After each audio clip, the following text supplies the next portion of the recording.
राधे राधे भक्तों, आज हम जानेंगे श्रीमद् भागवत महापुराण के महात्मा और श्रीमद् भागवत महापुराण का कथा के बारे में कुछ सूक्ष्म जानकारी जो कि हम लोगों के लिए, मनुष्य के लिए बहुत ही आवश्यक है। इससे भगवान के प्रति जो भक्ति भावना है वह बढ़ेगा। तो श्रीमद् भागवत महापुराण में पहली बात तो वेद व्यास जी ने 17 महापुराण लिखा। 17 महापुराण लिखा, बहुत सारे शास्त्र लिखे, उसके बाद में महाभारत लिखे, फिर भी वह उनका मन बहुत ही अशांत क्यों था। अब यहाँ पर देखने वाली बात है कि जो अंत में जो फैसला होता है वही माना जाता है। अंत में जो फैसला होता है वही माना जाता है। अर्थात हमने जितना भी हमारा ज्ञान है, जितना भी हमने पढ़ाई लिखाई किया, उसका निर्णय जब फाइनल एग्ज़ाम होता है तो उसी के आधार पर हम निर्णय लेते हैं कि हाँ, इसको कितना पता है और क्या फाइनल है रिजल्ट। उसी प्रकार से जब 17 महापुराण लिखा गया और अब महाभारत में लिखा गया तो वेद व्यास जी अशांत थे। इसका मतलब है कि कहीं ना कहीं कुछ कमी है, कुछ छूट रहा है। और अशांत का मतलब है कि बहुत ही महत्वपूर्ण बात छूट रहा है। उतने में भगवान के प्रेरणा से नारद जी पहुँचे भगवान वेद व्यास जी के पास। भगवान वेद व्यास जी भी भगवान नारायण के अवतार हैं और नारद जी भी भगवान के ही अंश हैं। व्यासो नारायणा नारायणो व्यासः। तो नारद जी बोले कि आप बहुत दुखी हो, क्या बात है। वेद व्यास जी ने बोला कि हाँ, मैं दुखी तो अवश्य हूँ।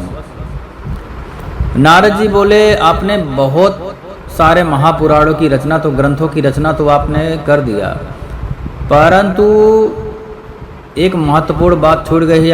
आपने जो परम पुरुष है, जो परम ब्रह्म है, भगवान श्री कृष्ण, आपने उनके बारे में, उनकी लीलाओं के बारे में वर्णन नहीं किया है। भगवान के प्रति प्रेम कैसे होगा जब हम भगवान के नाम रूप लीला का गुणगान करेंगे, तभी भगवान, यदि हम किसी के बारे में जानेंगे तभी हम उससे मानेंगे। जाने बिन होई न प्रतीति और बिन प्रतीत न होई प्रीति। पहले हम जानेंगे तभी हमारा विश्वास उसके प्रति होगा, और जब विश्वास होगा तब प्रेम होता है। यही नियम है। तो हमने बहुत बड़ा जो चैप्टर है, जो पार्ट है, वह मिस कर दिया है। वह तो हमने कहीं भगवान के, आपने जितने भी शास्त्र लिखे उसमें भगवान के लीलाओं का वर्णन नहीं किया है ठीक तरीके से। तो आप एक ग्रंथ बनाइए और उसमें भगवान के लीलाओं का वर्णन कीजिए, नाम रूप लीला का, भक्तों का वर्णन कीजिए। जैसे आप करेंगे तो आपको परम शांति मिल जाएगा, क्योंकि भगवान के लीला से ही भगवान के भक्तों के प्रति प्रेम होता है, भगवान के प्रति प्रेम होता है। और उसका प्रभाव क्या होता है? यत्र यत्र भवेत पुण्यम शास्त्रम भागवतम कलौ। जहाँ पर भगवान के पुण्य का, उनके लीलाओं का गुणगान होता है, तत्र तत्र सदैवाहम भवामि त्रित सहसा। वहाँ वहाँ भगवान खुद निवास करते हैं।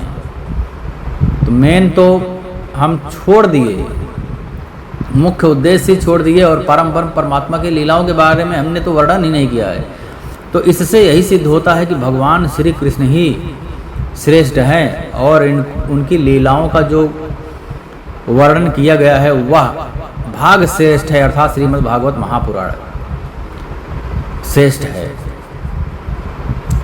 श्रीमद् भागवतम ही श्रेष्ठम सर्व वेदांत सारम ही श्री भागवतम स्थिते तदृशा अमृत तस्य नान्यत स्याद्रति क्वचित।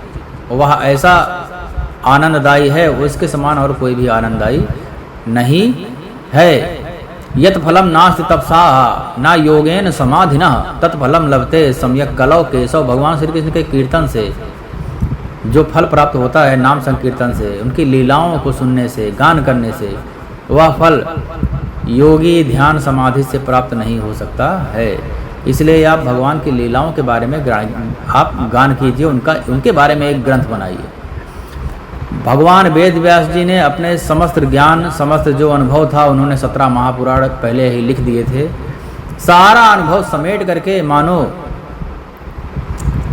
विद्वताम भागवते परीक्षा, मानो भागवत के रूप में परिणत कर दिया। उसी में अपना सारा ज्ञान, सारा भक्ति, सब कुछ डाल दिया। उसके बाद वेद व्यास जी परम संतुष्ट हो गए। अर्थात यही एक सत्य है, हमको भी भगवान की लीलाओं के बारे में ही श्रवण करना चाहिए, मनन करना चाहिए, क्योंकि उसके बाद ही मनुष्य संतुष्ट हो जाता है। इसके अलावा और कोई मार्ग नहीं है। यदि हम कहीं भी जाएंगे, किसी के भी शरण में जाएंगे, अंत तो गत्वा महादेव के शरण में भी जाते हैं, तो महादेव यदि कृपा करते हैं तब भगवान नारायण के शरण में ही भेजते हैं। जा पर कृपा न करहि पुरारी, सो न पाओ मुनि भगति हमारी।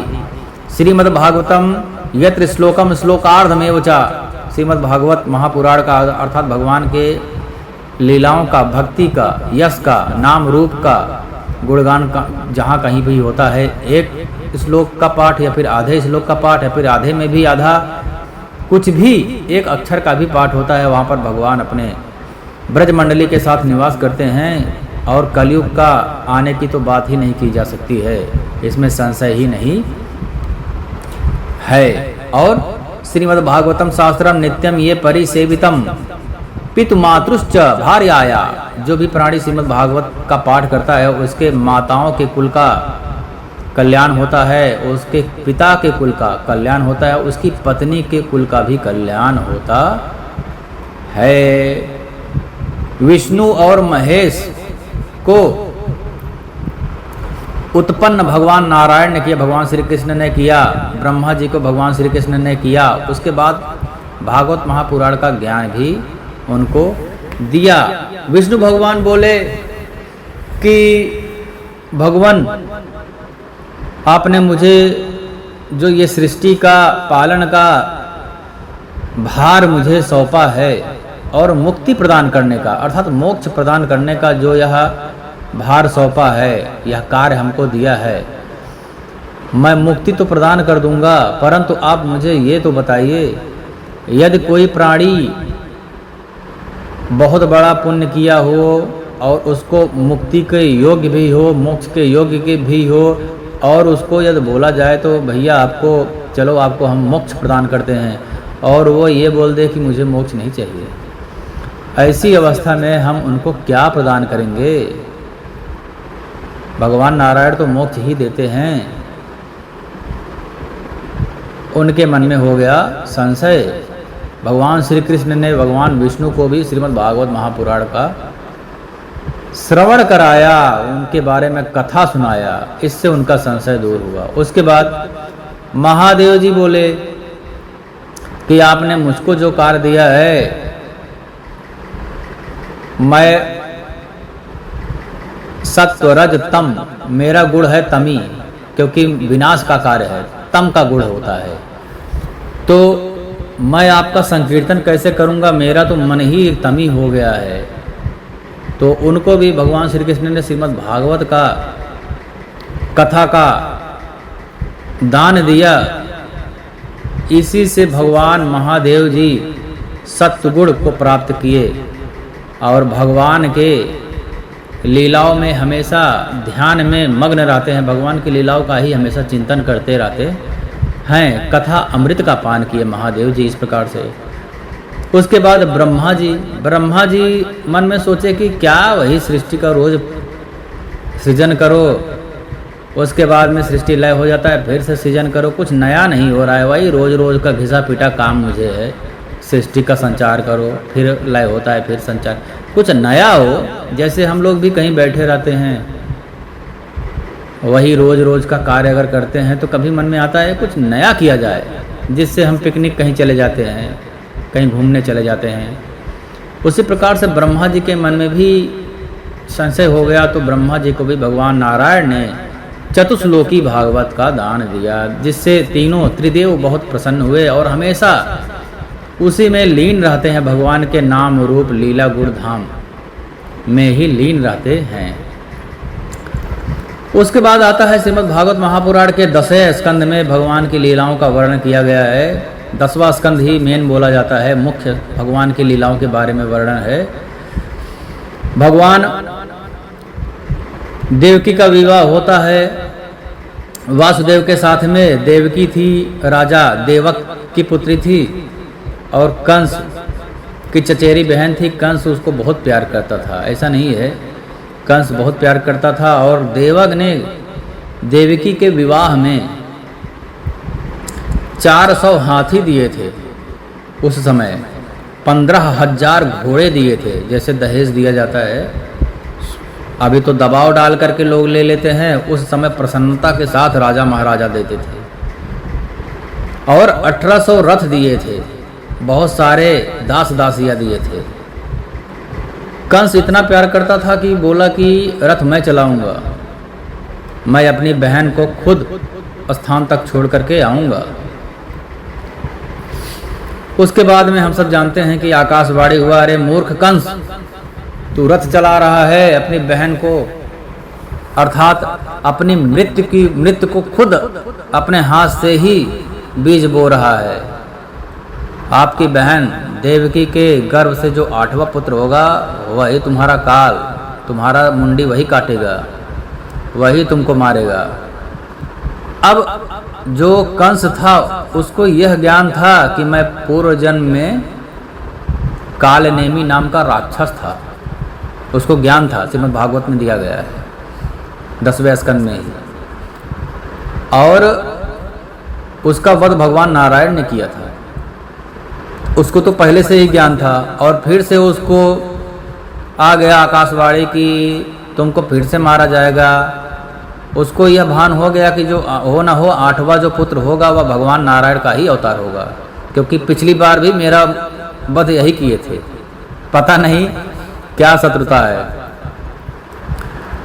तो तुरंत ही देवकी का सर काटना चाहे, परंतु वासुदेव जी बहुत बुद्धिमान थे, बहुत बड़े सत्यवादी थे। बुद्धिमान तो थे ही, सत्यवादी थे। जैसे धर्मराज युधिष्ठिर बोला गया है, वैसे वासुदेव भी सत्य बोलते थे। उन्होंने खुद बोल दिया कि मेरी पत्नी को मत मारो, जितने भी पुत्र होंगे, जो 8वां पुत्र आप बोल रहे हैं मैं आपको सौंप दूंगा, तो आप उसको मार देना, आपका जो भी वध हो करने वाला जो कारण है वह समाप्त हो जाएगा, आप उसको मार दो ना, आपको उससे भय है।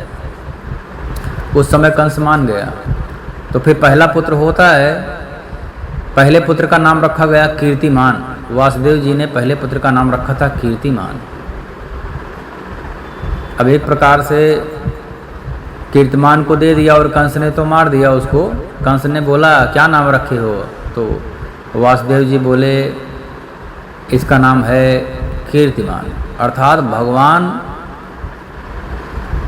भगवान ने ऐसा माध्यम ही बना दिया, या फिर भगवान की लीला ही समझे, भगवान की कीर्ति को या फिर वासुदेव जी की कीर्ति को बढ़ाने का जो पहला दरवाज़ा है वह कीर्तिमान ही है। वहीं से कीर्ति बढ़ाने का जो माध्यम है, जो साधन है, उसकी उत्पत्ति होती है। यदि पहला पुत्र ही नहीं होता तो दूसरा नहीं होता, तीसरा नहीं होता। तो यह कीर्ति वासुदेव जी के कीर्ति बढ़ाने के लिए, अर्थात सारे संतों की कीर्ति बढ़ाने के लिए, क्योंकि सारे संतों के पूजा से, क्रिया से, उनके प्रार्थना से प्रसन्न होकर के ही भगवान अवतार ले रहे हैं। तो सबकी कीर्ति बढ़ाने के लिए और कंस की कीर्ति को मिटाने के लिए पहला दरवाज़ा कीर्तिमान आ गया। उसके बाद में दूसरा, तीसरा, चौथा, पांचवा, छठवां, सातवां। सातवें को देवी योग माया ने संकर्षण कर करके देवी रोहिणी के गर्भ में डाल दिया। देवी रोहिणी जो थी वह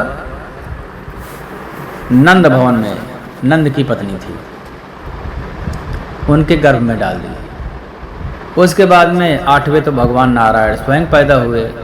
भगवान नारायण के पैदा होने की कथा भी एकदम से विचित्र ही है।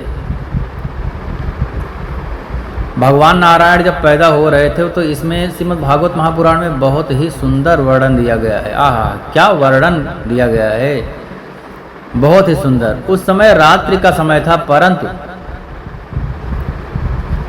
रात्रि के समय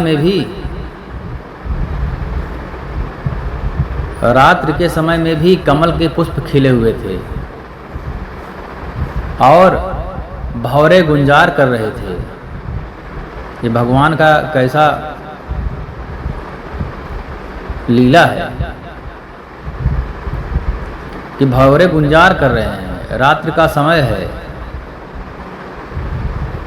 और हवाएं एकदम स्वच्छ, नदियां एकदम स्वच्छ बह रही हैं, हर जगह से एकदम आनंदित सुगंधित हवा चल रहा है, हल्की हल्की बारिश हो रही है।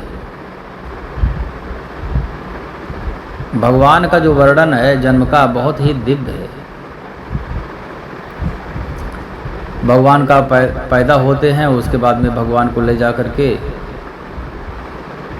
डाल देते हैं, वहाँ वासुदेव जी या माता यशोदा जी के बाजू में लेटा देते हैं और वहाँ से देवी योग माया को लेकर के आते हैं और योग माया कंस को बताती है कि कंस तुम्हें मारने वाला पैदा हो गया है, वही है वही जो राम रचि राखा। राधे राधे।